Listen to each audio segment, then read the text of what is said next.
Well, hello there. It's good to see you. Though I can't actually see you because I'm in front of a camera. I'm just looking at a device that captures images and audio. I honestly have no idea who is watching this, but the point still stands. It's good to see you. Today's episode is a review of Obi-Wan Kenobi, i.e. the new Disney Plus show that follows Obi-Wan Kenobi.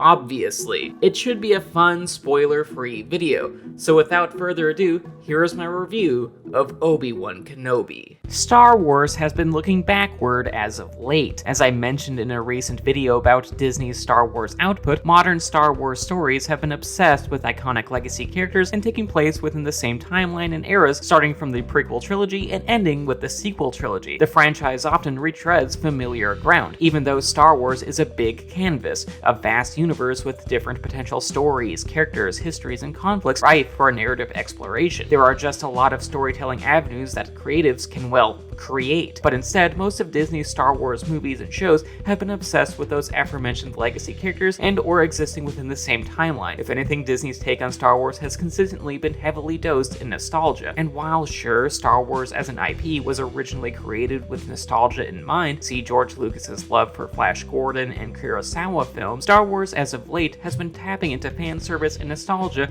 to the point that Disney's handling of the IP has been mixed. Even though shows like The Mandalorian and movies like The Last Jedi are pretty great, there have been many misfires that dig too deep into the nostalgia well, like The Rise of Skywalker, Solo: A Star Wars Story, and The Book of Boba Fett, which are all pretty bad. In fact, in many instances, Disney has been telling the quote-unquote untold story of its legacy characters and important events in past movies, even though it really shouldn't have, like the aforementionedly bad Solo: A Star Wars Story and Rogue One, the solid yet unnecessary tale about how the rebels obtained the battle plans of the Death Star. And given Disney's obsession with legacy characters that are either origin stories, story continuations, or upcoming series, see Lando and Ahsoka, I wouldn't be too surprised if the company did other origin stories for characters like, say, Palpatine, Jabba the Hutt, or maybe even Salacious Crumb, because we all need Salacious Crumb a Star Wars story. And with that, Disney has embraced nostalgia within the Star Wars IP. As I said, the company is looking backward instead of forward. Of course, prequels or story continuations of legacy characters don't necessarily have to be bad. Sure, they might be unnecessary at first glance, but these potential prequels and sequels to Star Wars iconography can still be worthwhile. They just have to justify their existence.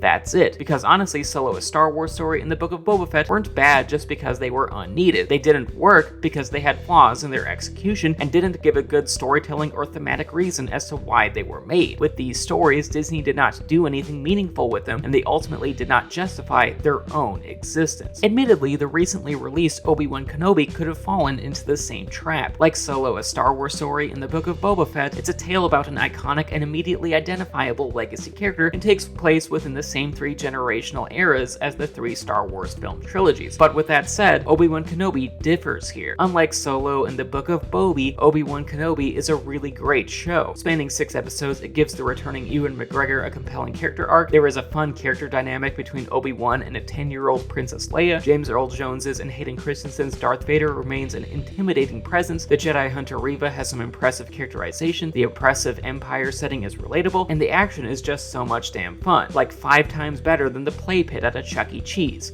Hands down, because Obi-Wan Kenobi is just that good. Obi-Wan Kenobi's positive qualities start with its story. The plot takes place roughly 10 years after the conclusion of Revenge of the Sith. In that previous movie, the Jedi Order was massacred, Anakin turned to the dark side by becoming Darth Vader, and Anakin's and Amidala's secret twins are taken to different locations as if they were in a Jedi Witness Protection program. Luke goes to Tatooine to be raised on a farm by his Uncle Owen and Aunt Beru, and Leia is taken to Alderaan and lives the royal life as she is raised by the Argonaut. And at the end, Obi-Wan Kenobi becomes a hermit watching over Luke from afar, essentially spying on child Luke Skywalker, which immediately kind of sounds creepy out of context, but whatevs, it's a thing. Fast forward 10 years into the start of Obi-Wan Kenobi as a show, and Obi-Wan has fallen into existential despair. His Jedi brethren are dead, he is haunted by how his best friend betrayed Obi-Wan and everything he stood for, Obi works a tough job, and Kenobi knows that he must one day train Luke to become a Jedi, even though Uncle Owen doesn't want want Obi-Wan anywhere near his adopted child. It is honestly just not a good time for Obi-Wan. However, Obi-Wan's life eventually becomes more interesting. See, Leia is kidnapped from her home planet of Alderaan, and the Organas beg Obi-Wan to come to her rescue, which he eventually agrees to despite some initial reluctance about being out of practice and being a person without hope. And from there, Obi-Wan goes on a grand adventure involving Leia, Jedi hunters who work on behalf of the Empire, a fledgling underground resistance, and the possibility that he can one day feel hope again. A new hope, if you will. God, I feel that in my soul. Obi-Wan Kenobi works as a Star Wars story due to how there is a lot of character building real estate that the show can work with. After all, the defeated and downtrodden Revenge of the Sith version of Obi-Wan is a completely different person to the wise old sage Obi-Wan who was in A New Hope. And no, I'm not referring to the two different actors that play him or how much Obi-Wan apparently ages within 20 years. No, I'm referring to Obi-Wan as a person. In Revenge of the Sith, Obi-Wan was lost and borderline traumatized by what he experienced and how his own pupil and friend betrayed him. Yet in the original Star Wars, Obi-Wan takes a far more different role of mentor and as a being who has some semblance of hope despite the dark times that he lived in and experienced and the oppressive foe that he must face. It is a marked difference, so it stands to reason that we must ask what happened to Obi-Wan in those interim 20 or so years that caused him to change. And as a show, Obi-Wan Kenobi answers this key question. At the show's start, Obi-Wan looks as if he's on the ropes, ready to give up. Even when people need help, he is reluctant. Yet we all know that he eventually must change as a character and become the aspirational figure that we know him to be. And this is just terrific storytelling. By starting at rock bottom, our lead character has a lot of room that he can grow into. In fact, he has a magnificent and awe-inspiring heroic character arc, and one that honestly really befits this iconic character's legacy. I loved him in this show. His personal journey and all that he must overcome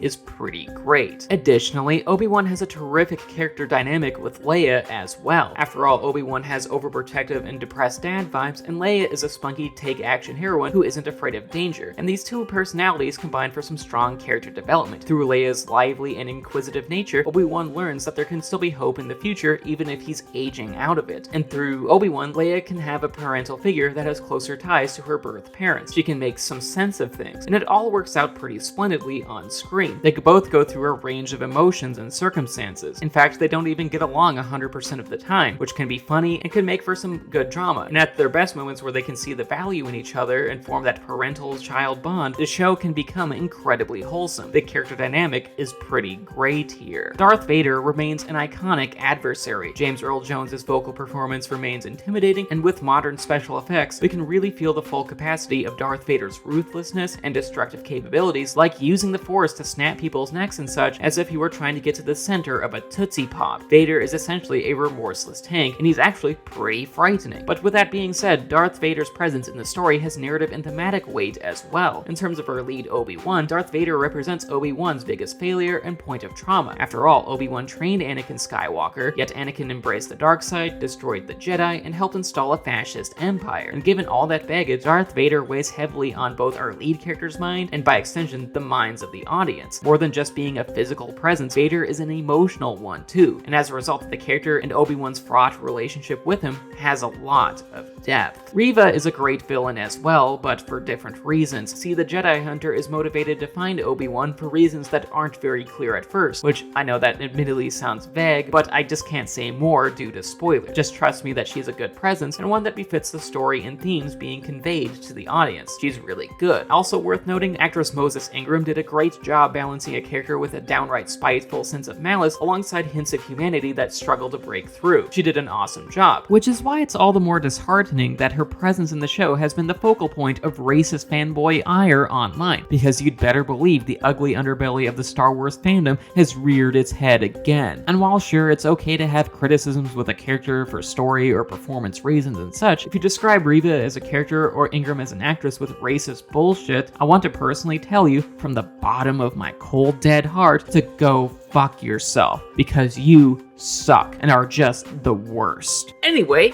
Back on topic. The setting really befits our modern troubled times. After all, the era of Star Wars that this show takes place in is after the prequel trilogy and before the original trilogy, which is arguably the most interesting era to be in. Yes, even more interesting than the era after the original trilogy and before the sequel trilogy, because honestly, a time period where an oppressive government has literally given rise to fascism and human rights abuses is sadly just so damn relatable. Like, let me not beat around the bush right now. The real world is very disturbing right now. The police operate with a level of impunity. The Supreme Court has been stacked and rigged to enact policies that are unpopular with the majority of the American people, essentially taking away people's civil rights piece by piece. LGBTQ rights are being attacked by conservative state governments and pundits who refer to the very existence of queer people and the public discussion of queer topics as quote-unquote grooming, and the previous president started a coup last year. And despite how that said president's behavior was illegal and abhorrent to those that value decency and democracy, his base still adores him, many of which who are definitely fascist. So when Obi-Wan Kenobi portrays a time where a minority group is being hunted in the name of security,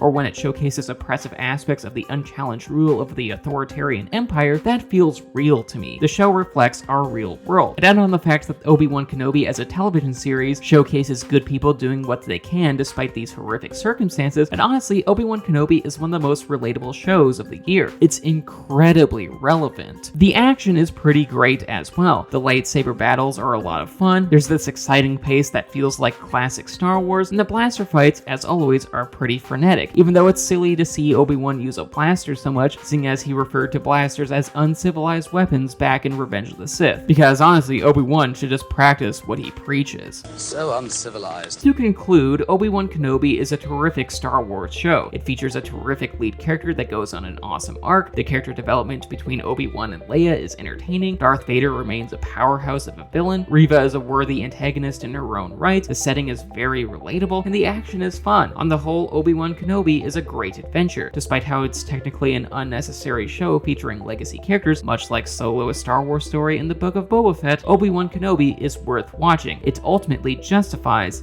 its existence. And with that, that was the video. I hope you enjoyed it. Please leave a like rating, share, subscribe, ring the bell, and leave a comment telling me what you think of Obi-Wan Kenobi. Also, please consider checking out my Patreon page. $1 a month gets you onto my Discord server, and $5 a month allows you to start making review requests. The link to my Patreon is in the description. And speaking of Patreon, I just want to thank my patrons, particularly my high tier ones in David Samantha Devlin, Mom, and Morgan. Thank you so much for supporting what I do. Love y'all.